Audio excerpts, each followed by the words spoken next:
ಬಸವೇಶ್ವರ ಜಾತ್ರಾ ಮಹೋತ್ಸವದಲ್ಲಿ ವಿಜಯೇಂದ್ರ ದೇವರ ದರ್ಶನ ಪಡೆದು ವಿಶೇಷ ಪೂಜೆ ಸಲ್ಲಿಸಿದರು. ಕೋಡಿ ಬಸವೇಶ್ವರ ಜಾತ್ರಾ ಮಹೋತ್ಸವದಲ್ಲಿ ವಿಜಯೇಂದ್ರ ದೇವರ ದರ್ಶನ ಪಡೆದು ವಿಶೇಷ ಪೂಜೆಯನ್ನ ಸಲ್ಲಿಸಿದಂತ ವಿಜಯೇಂದ್ರ ಈ ಬಾರಿ ಉತ್ತಮ ಮಳೆಯಾಗಲಿ, ರೈತರ ಬದುಕು ಹಸನಾಗಲಿ ಹೀಗಂತ ದೇವರಲ್ಲಿ ಪ್ರಾರ್ಥನೆ ಮಾಡಿದ್ರು. ಬಿಜೆಪಿಯ ಅಧ್ಯಕ್ಷ ಬಿವೈ ವಿಜಯೇಂದ್ರ ಪ್ರಾರ್ಥನೆ ಮಾಡಿದ್ರು. ಶಿಕಾರಿಪುರದ ಮುಳುಕೊಪ್ಪ ಗ್ರಾಮದ ಕೋಡಿ ಬಸವೇಶ್ವರ ದೇವಸ್ಥಾನ ವಿಶೇಷ ಪೂಜೆಯನ್ನ ಸಲ್ಲಿಸಿದ್ರು. ಮಂಡಕ್ಕೀಸುವುದು ಭಕ್ತರೊಂದಿಗೆ ಫೋಟೋ ಕ್ಲಿಕ್ಕಿಸಿಕೊಂಡ್ರು ವಿಜಯೇಂದ್ರ. ರೈತರ ಬದುಕು ಚೆನ್ನಾಗಿ ಮಳೆ ಬೆಳೆ ಆಗ್ಲಿ ಅಂತ ಪ್ರಾರ್ಥನೆ ಮಾಡಿದ್ರು. ದೇವರ ದರ್ಶನ ಪಡೆದು ಪೂಜೆಯನ್ನ ಸಲ್ಲಿಸಿದಂಥ ವಿಜಯೇಂದ್ರ ಈ ಬಾರಿ ಉತ್ತಮ ಮಳೆ ಆಗಲಿ, ಬೆಳೆ ಆಗಲಿ, ರೈತರ ಬದುಕು ಹಸನಾಗ್ಲಿ ಅಂತ ಪ್ರಾರ್ಥನೆ ಮಾಡಿದ್ರು.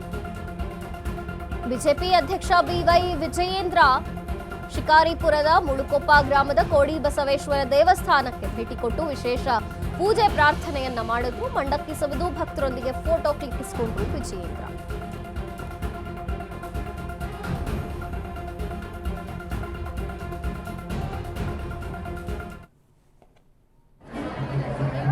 ಒಂದು ರಥೋತ್ಸವದ ಸಂದರ್ಭದಲ್ಲಿ ನಾವೆಲ್ಲರೂ ಕೂಡ ಸೇರಿದ್ದೇವೆ.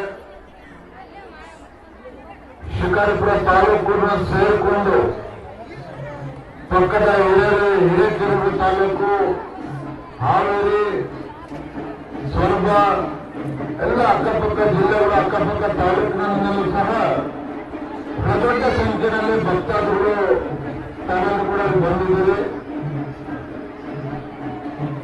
ನಾನು ದೇವರಲ್ಲಿ ಪ್ರಾರ್ಥನೆ ಮಾಡ್ತೇನೆ, ಬಸವೇಶ್ವರ ಪ್ರಾರ್ಥನೆ ಸಲ್ಲಿಸಿದ್ದೇನೆ.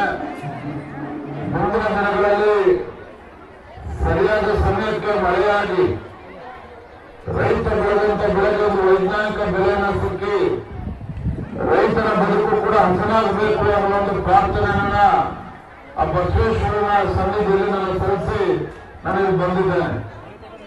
ನಾನು ಆ ಬಸವೇಶ್ವರನ ಮತ್ತೊಮ್ಮೆ ಪ್ರಾರ್ಥನೆ ಇರ್ತದೆ ಎಲ್ಲ ನಮ್ಮ ತಾಲೂಕು, ಸುತ್ತಮುತ್ತಲ ತಾಲೂಕು, ನಾಡಿನ ಎಲ್ಲ ರೈತರು ಬೆಳೆದಂತ ಸಂಕಷ್ಟಕ್ಕೆ ಒಂದು ಪರಿಹಾರ ಕೊಡ್ತಕ್ಕಂಥ ಶಕ್ತಿ ಭಗವಂತ ದಯಪಾಲಿಸಲಿ ಅಂತ ಪ್ರಾರ್ಥನೆ ಮತ್ತೊಮ್ಮೆ ಸಲ್ಲಿಸ್ತಾ ತುಂಬಾ ಸಂತೋಷ ಆಗಿದೆ. ನಮ್ಮ ಮುಖಂಡರು ಮಾತನಾಡಿದ ಯಾವ ರೀತಿ ನಮ್ಮ ಶಿಕಾರಿಪುರ ತಾಲೂಕು ಈ ಭಾಗ ಅಭಿವೃದ್ಧಿ ಆಗಿದೆ. ವಿಶೇಷವಾಗಿ ದೇವರಲ್ಲಿ ಪ್ರಾರ್ಥನೆ ಮಾಡಿದ್ರು ಬಿಜೆಪಿ ಅಧ್ಯಕ್ಷ. ಶಿಕಾರಿಪುರದ ಮುಳಕೊಪ್ಪ ಗ್ರಾಮದ ಕೋಡಿ ಬಸವೇಶ್ವರ ದೇವಸ್ಥಾನ ಇದು. ಮಳೆಯಾಗ್ಲಿ, ಬೆಳೆ ಆಗ್ಲಿ, ರೈತರ ಬದುಕು ಹಸನಾಗ್ಲಿ, ಸಮೃದ್ಧಿ ಇರಲಿ ಅಂತ ವಿಶೇಷವಾಗಿ ಪೂಜೆಯನ್ನ ಸಲ್ಲಿಸಿ ಪ್ರಾರ್ಥನೆಯನ್ನ ಮಾಡಿದ್ರು. ರೈತರಿಗಾಗಿ ಬಿವೈವಿ ವಿಜಯೇಂದ್ರ ಈಗ ಪ್ರಾರ್ಥನೆಯನ್ನ ಮಾಡಿರುವಂಥದ್ದು. ಕೋಡಿ ಬಸವೇಶ್ವರ ಜಾತ್ರಾ ಮಹೋತ್ಸವದಲ್ಲಿ ಮಂಡಕ್ಕಿಯನ್ನ ಕೂಡ ತಿಂದು ಅಲ್ಲಿನ ಭಕ್ತರೊಂದಿಗೆ, ಅಭಿಮಾನಿಗಳೊಂದಿಗೆ ಫೋಟೋ ಕ್ಲಿಕ್ಕಿಸಿಕೊಂಡಿದ್ದಾರೆ.